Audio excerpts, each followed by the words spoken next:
Bom dia, de volta. Novamente me cortaram por causa da música. Hoje é o Despertando com o Dharma, dia 13. Eu tava tocando uma música ali, toquei um pouco demais e eles já me cortaram.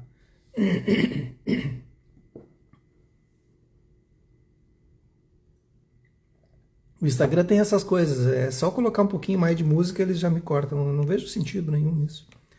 As músicas estão na rede já, deixa tocar.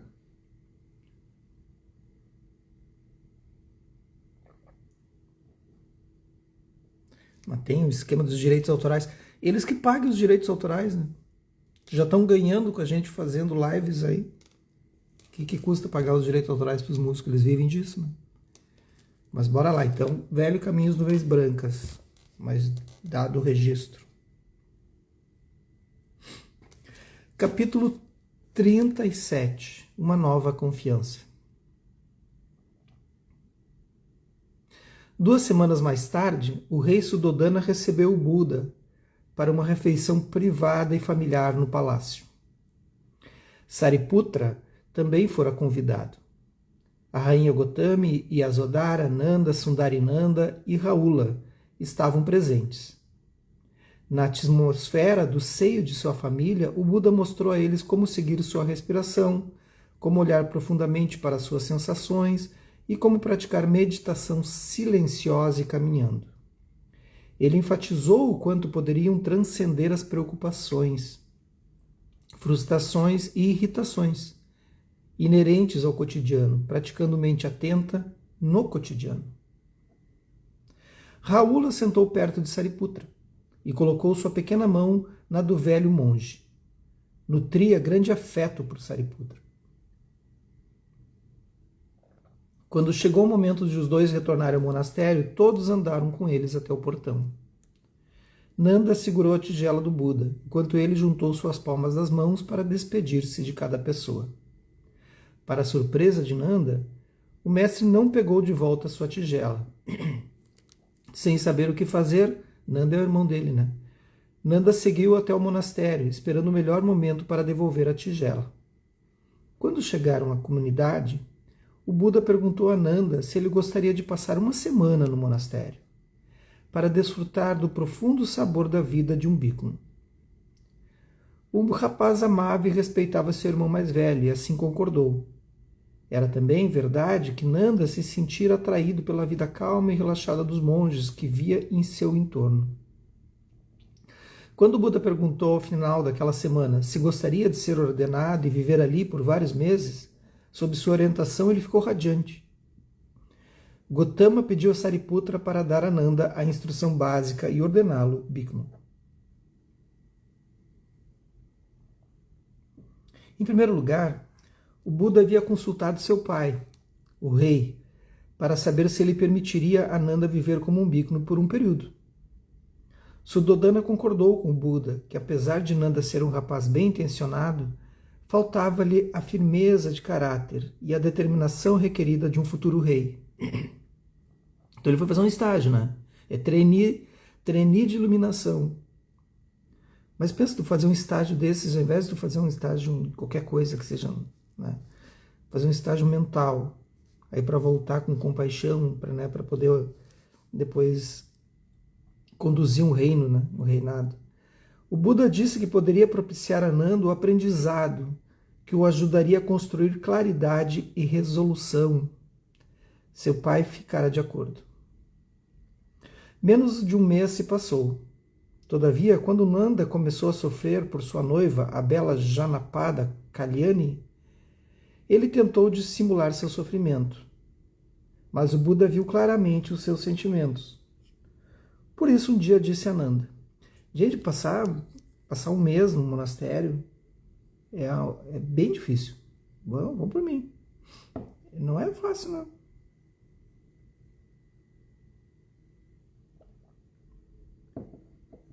Passar uma semana já é difícil. Se você quer realizar sua meta, deve primeiramente superar a entrega às emoções perturbadoras. Somente então se tornará um líder efetivo, capaz de bem servir aos outros. O Buda também pediu a Sariputra para ver que Nanda não mais fosse enviada a mendigar nas vizinhanças de Kalyani, da esposa dele, né, da noiva dele. Quando o jovem soube disso, sentiu um misto de ressentimento e gratidão. Ele percebeu que o Buda podia ver profundamente dentro de seus pensamentos e necessidades. Rahula, né, o filho do Buda, invejava seu jovem tio por ser capaz de viver no monastério. Ele queria ter permissão para fazer o mesmo. Quando pediu a sua mãe, porém, ela afagou sua cabeça e falou que ele primeiro tinha que crescer, muito mais, antes que pudesse tornar-se um monge. O filho perguntou como poderia fazer para crescer mais rápido. Ela lhe disse para comer bem e se exercitar todos os dias. Isso aí ajuda muito. Bom dia, Rosa. Bom dia, Grácia. Bom dia, Pati. Rahula correu escadarias abaixo. Ele amava muito sua mãe, porém também amava seu pai. Tinha passado todos os dias com a mãe, mas não havia passado sequer um dia inteiro ainda com Siddhartha. Desejava poder, assim como Nanda, viver ao lado dele. Ele correu rapidamente através dos jardins do portão sul até alcançar o Buda, que sorriu e estendeu-lhe a mão. Embora o sol da primavera já estivesse bastante quente, Rahula sentiu-se protegido pela sombra e pelo amor de seu pai. Então ergueu-se os olhos e disse: é muito bom e refrescante ficar ao seu lado. A poesia é maravilhosa, né? É muito bom e refrescante ficar ao seu lado.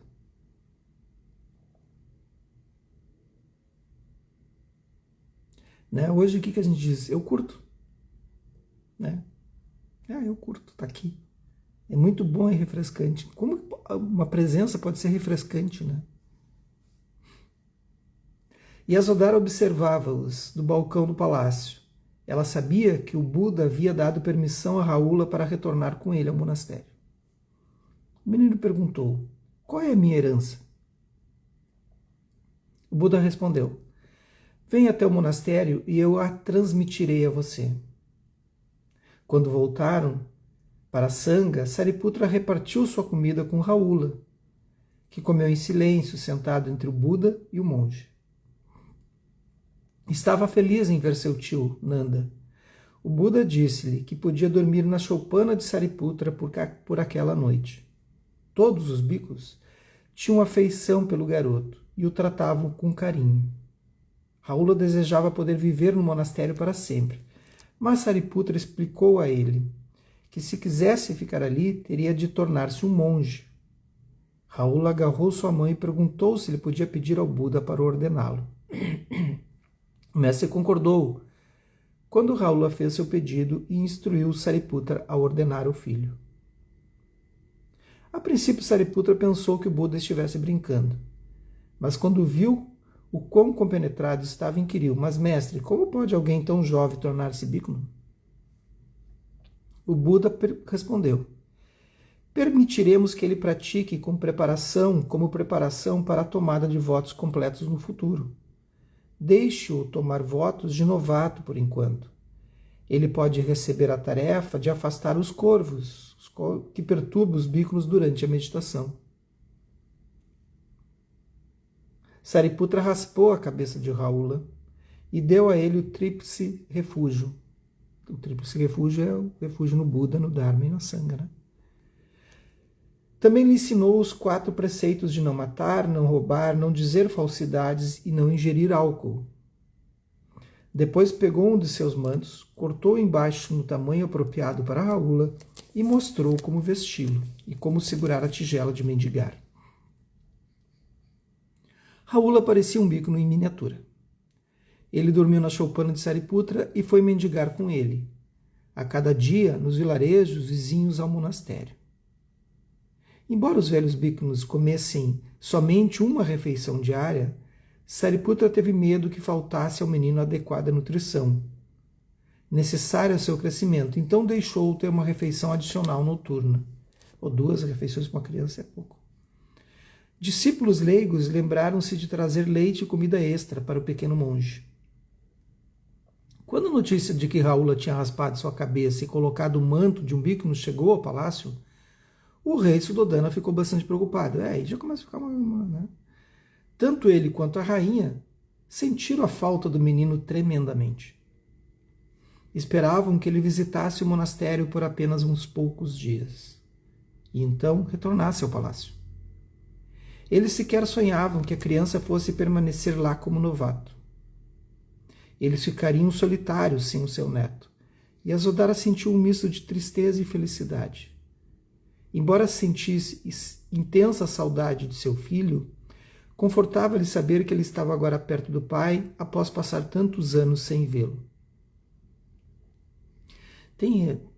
Por mais que a gente julgue tudo isso, mais ao longo do livro, não vou dar spoiler porque vocês vão entender o que vai acontecer, como são as coisas, como são os movimentos da vida, né? A gente olha para aquilo assim e acha que isso aí não está certo, isso aí. Mas se ele tivesse ficado no palácio, só vou dar esse spoiler, tá? Certo? Quem lê o livro já sabe o que acontece, né? Mas a gente nunca sabe como as coisas da vida vão se montando à nossa volta, né? As coisas vão se organizando de uma forma assim que são muitas variáveis, né? Muitas variáveis. E a gente leva muito tempo para entender que a gente tem que deixar as coisas fluírem, assim, fluírem. É muito difícil isso. Eu acho difícil, não sei vocês, mas eu acho muito difícil. Sempre esperneio, assim. Cada vez menos, vou ser bem sincero, cada vez menos, tem esperneado menos, como a gente diz aqui no Sul. É se debatido menos, né? Com as situações da vida, assim. E aí tenho costumado dizer, o que será que vem daí? Né? E sempre lembrando, se eu tomei refúgio, eu tenho que acreditar. Né? Mas é difícil, sim. Tem vezes que, mas por que está acontecendo isso? Né? A gente não se diz isso. A gente não sabe. Certa tarde, o rei tomou sua carruagem real com a rainha Gotami e Yasodhara e seguiu para a visita ao monastério. Eles foram recebidos pelo Buda, Nanda e Raula. Vieram cumprimentá-los também. Em sua excitação, Raula correu para a mãe, que o abraçou com toda a candura. Depois, Raula abraçou seus dois avós.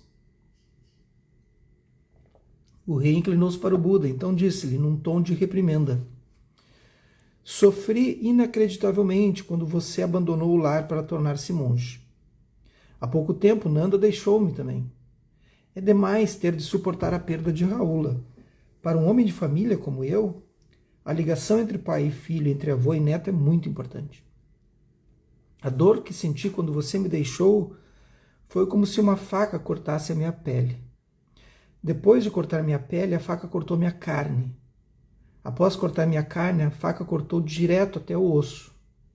Eu suplico que você reconsidere suas ações. No futuro, você não deveria permitir que uma criança seja ordenada, a menos que tenha recebido permissão prévia dos seus pais. O pai fazendo uma reprimenda no Buda, né? E com razão, né?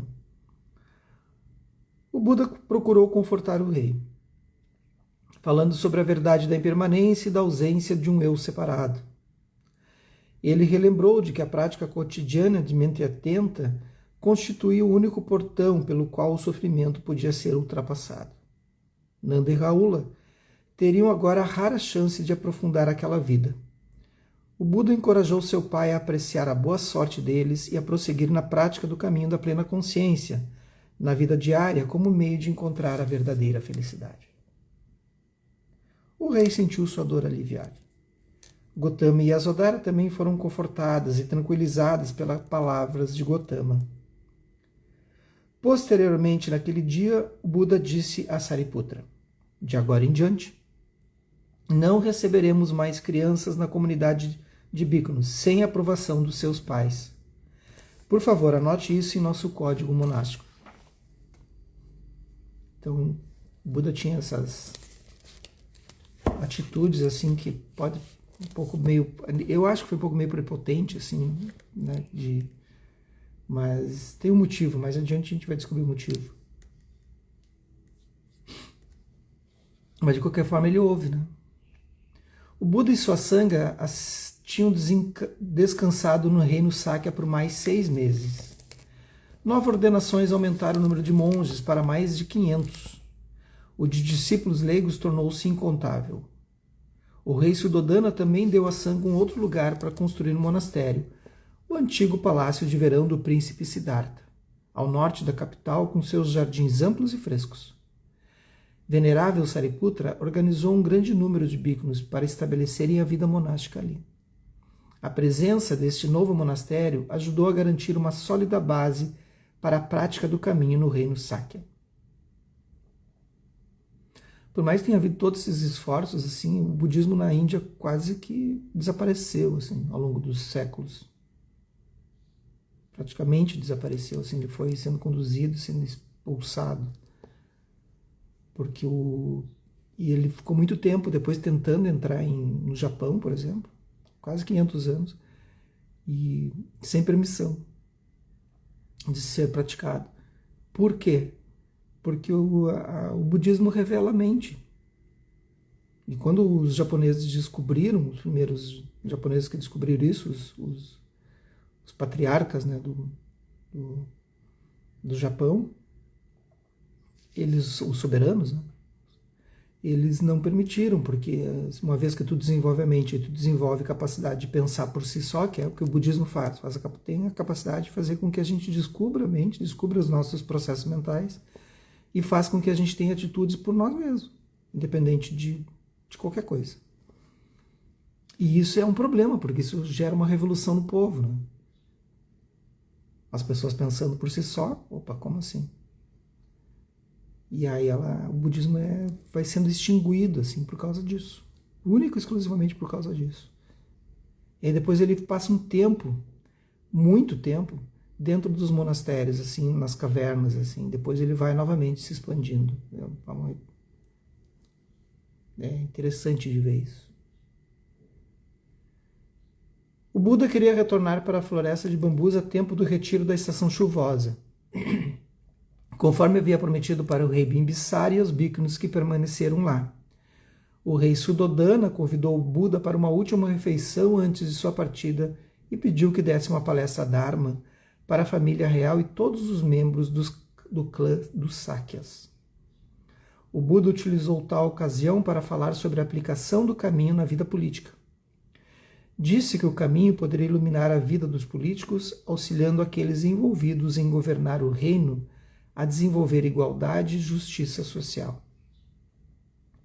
Se você praticar o caminho, aumentará sua compreensão e compaixão, melhorando o seu serviço às pessoas. Você encontrará meios de trazer paz e felicidade sem depender de qualquer forma de violência. Esse não é um ideal impossível, mas algo que realmente pode ser realizado. Quando um político possui compreensão e amor suficientes, ele vê a verdade acerca da pobreza, da miséria e da opressão. Os políticos não veem isso, né?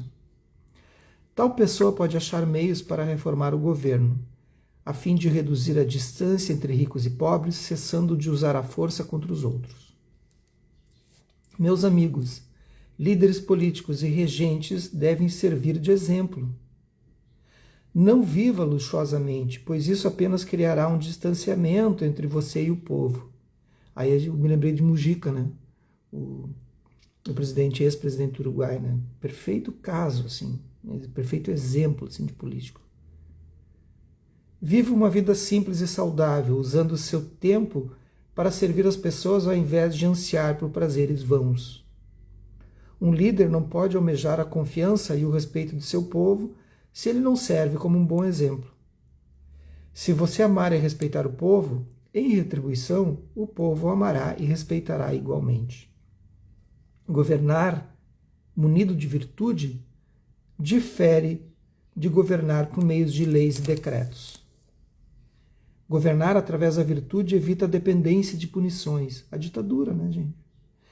De acordo com o caminho do despertar, a verdadeira felicidade somente pode ser alcançada através da senda da virtude.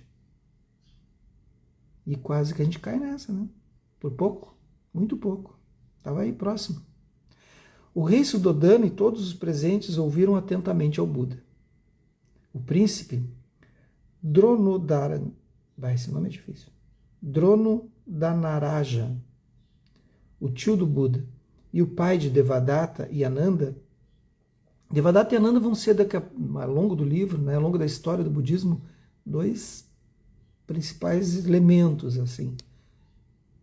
Devadatta e Ananda, gravem esses nomes para quem não está acostumado.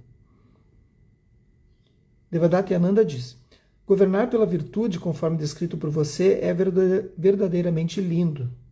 Eu creio, porém, que só você possui o caráter e a virtude necessárias para realizar isso. Por que não fica em Kapilavastu e ajuda a criar uma nova forma de governo exatamente aqui no reino Sakya, a qual venha trazer paz, alegria e felicidade para todas as pessoas? O rei Suddhodana acrescentou: eu já estou velho. Se você concordar em permanecer, alegremente abdicarei ao trono em seu favor. Com sua virtude, integridade e inteligência, estou certo de que todas as pessoas estarão do seu lado. Depois de muito tempo, nosso país prosperará, como jamais aconteceu antes. O Buda sorriu e não disse uma palavra. Depois, olhando carinhosamente para seu pai, disse: pai, não sou mais filho de uma única família, de um único clã, ou mesmo de um país. Minha família, agora, são todos os seres. Minha casa é a terra. E minha posição é de um monge que depende da generosidade dos demais. Escolhi este caminho, não o caminho dos políticos.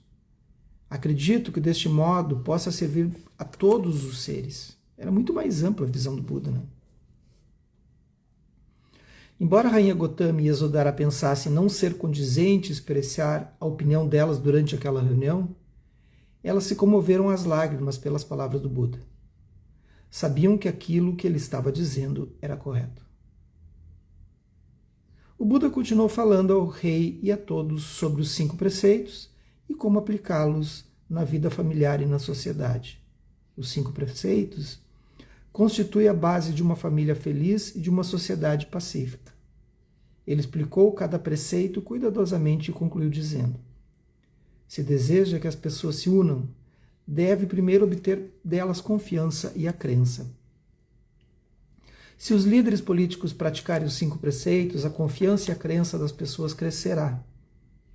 Com tal confiança e crédito que não há nada que um país não possa realizar. Paz, felicidade e igualdade social estarão garantidas. Crie uma vida baseada na consciência. Os dogmas do passado não constroem confiança e crença nem encorajam a igualdade entre as pessoas. Deixem que o caminho do despertar ofereça uma nova senda e uma nova confiança.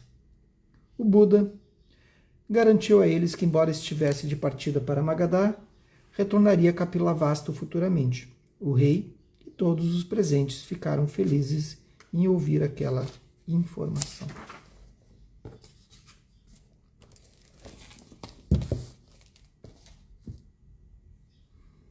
Não só?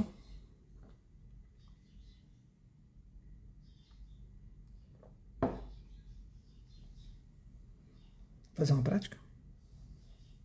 Prática curta.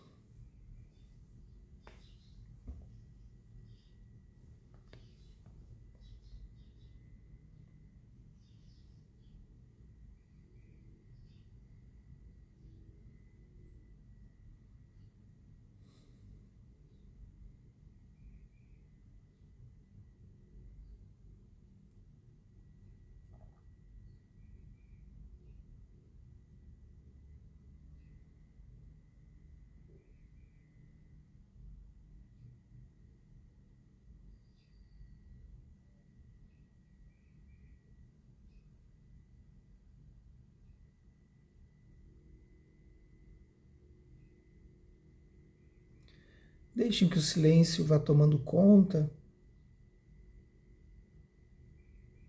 do corpo e da mente de uma forma consciente.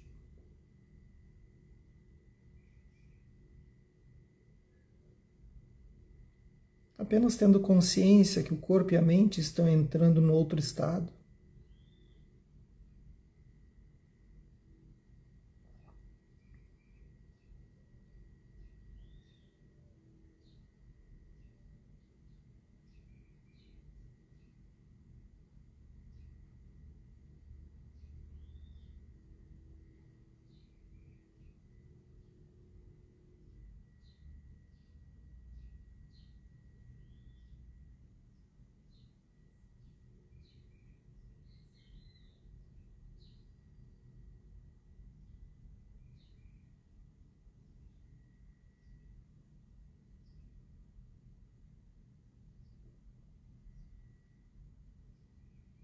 se deixando repousar neste lugar de tranquilidade.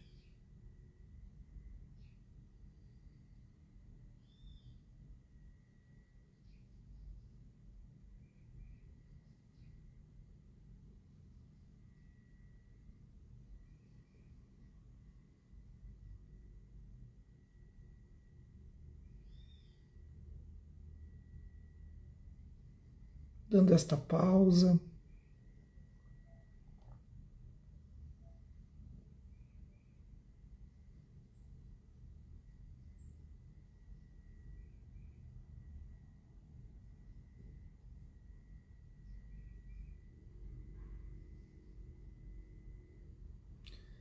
E agora se questionem, para levar para pensar durante o dia ou agir.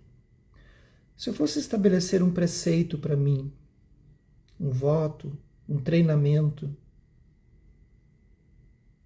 o que eu gostaria de deixar de fazer, de praticar? Algo que faz mal para mim, um hábito, uma atitude. O que eu gostaria de fazer? Não matar pode ser muito amplo.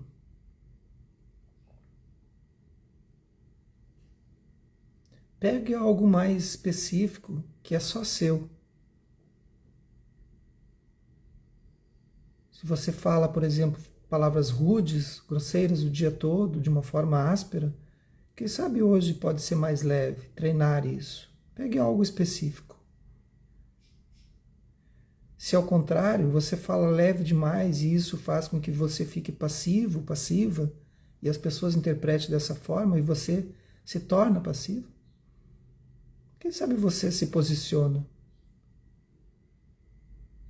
Os preceitos podem ser mudanças de hábitos pessoais, não gerais, universais, mas algo que seja seu, algo que lhe incomoda, que lhe coloca de lado na vida.